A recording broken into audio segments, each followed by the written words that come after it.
Very good morning to all of you. स्वागत है आप सभी का आपके प्यारे यूट्यूब चैनल हरी सठानी 541 में।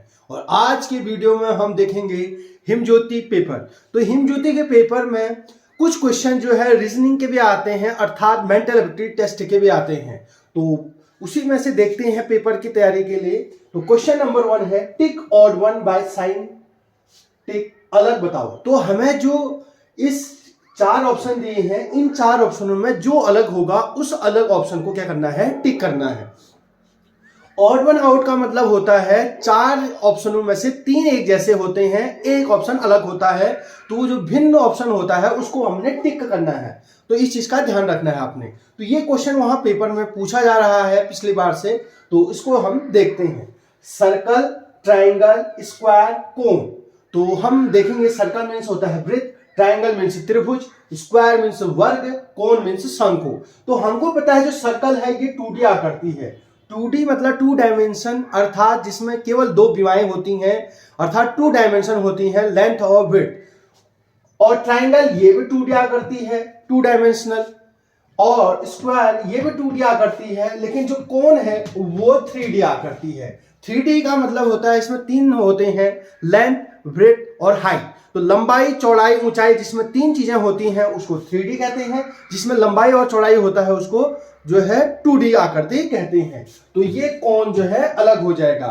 ऐसी 3D आकृति और कौन कौन से होते हैं, जैसे घन होता है, घनाभ होता है, बेलन होता है, गोला होता है। तो ये 3D आकृति के एग्जाम्पल है, बाकी 2D आकृति के एग्जाम्पल यहां पर रखे हैं। दूसरा है dear, tiger, lion, Ulf.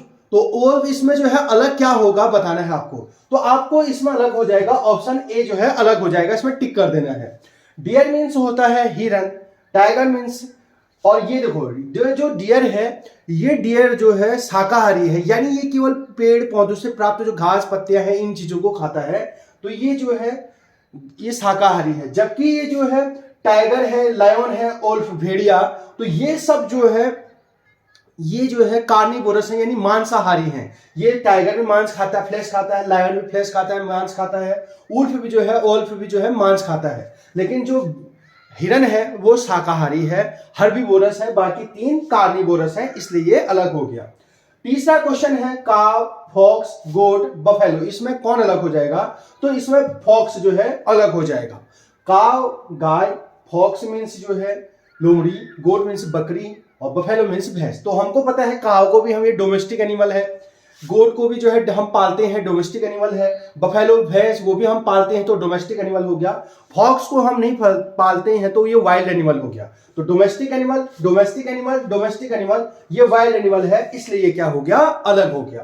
Question number 4, heart, दिल, हृदय, हेड मीन्स सिर, नोज मीन्स नाक, हैंड मीन्स हाथ। तो इनमें जो है चारों में कौन अलग होगा? तो आप आसानी से बता सकते हैं, इसमें ऑप्शन ए जो है अलग हो जाएगा।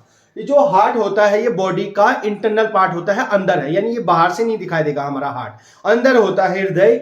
जबकि हेड दिखाई दे रहा है, नोज दिखाई दे रहा है, हैंड दिखाई दे रहा है। तो ये एक्सटर्नल बॉडी पार्ट्स हैं, ये भी एक्सटर्नल बॉडी पार्ट्स हैं, ये भी एक्सटर्नल बॉडी पार्ट हैं। ये बाहर के बॉडी पार्ट्स हैं जो हमको दिखाई दे रहे हैं।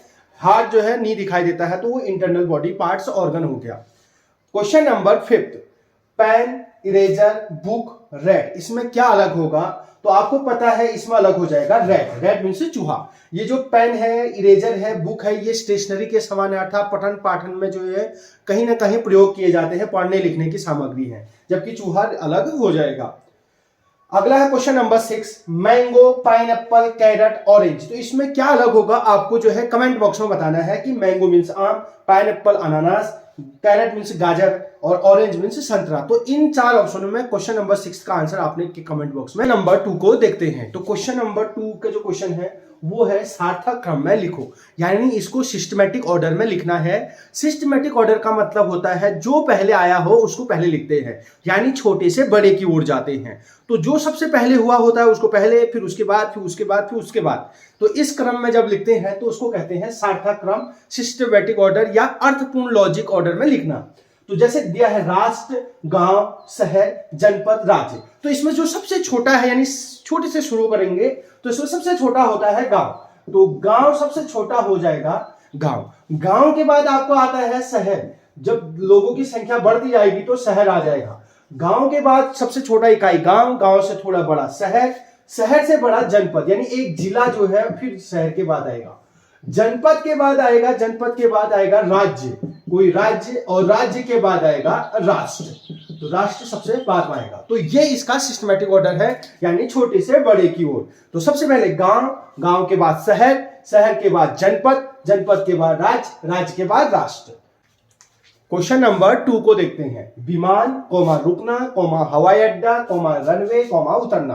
तो सबसे पहले क्या होगा, हवाई अड्डा होगा। हवाई अड्डे में जो है हवाई अड्डा होगा, हवाई अड्डे के बाद होगा रनवे, जिसमें वो जो है विमान दौड़ते हैं, रनवे। रनवे में आएंगे विमान, रनवे में क्या आएगा, विमान आएगा।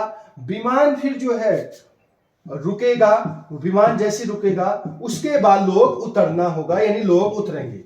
तो सबसे पहले हवाई अड्डा होता है, हवाई अड्डे में रनवे होता है, फिर रनवे में विमान आएगा, फिर विमान रुकेगा, फिर लोग उतरेंगे।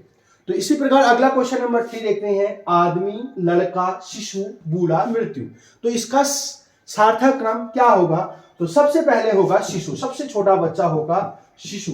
शिशु के बाद थोड़ा बड़ा होगा तो उसको कहेंगे लड़का, टीन एज वाले, यानी जैसे 14, 13, 17, 18 ईयर के हो गए, शिशु मतलब छोटा बच्चा। लड़के के बाद वो बनेगा आदमी, यानी जो है 20, 30 प्लस वाले आदमी। आदमी के बाद वो हो जाएगा बूढ़ा, और बूढ़े के बाद क्या हो जाएगी, उसकी मृत्यु हो जाएगी।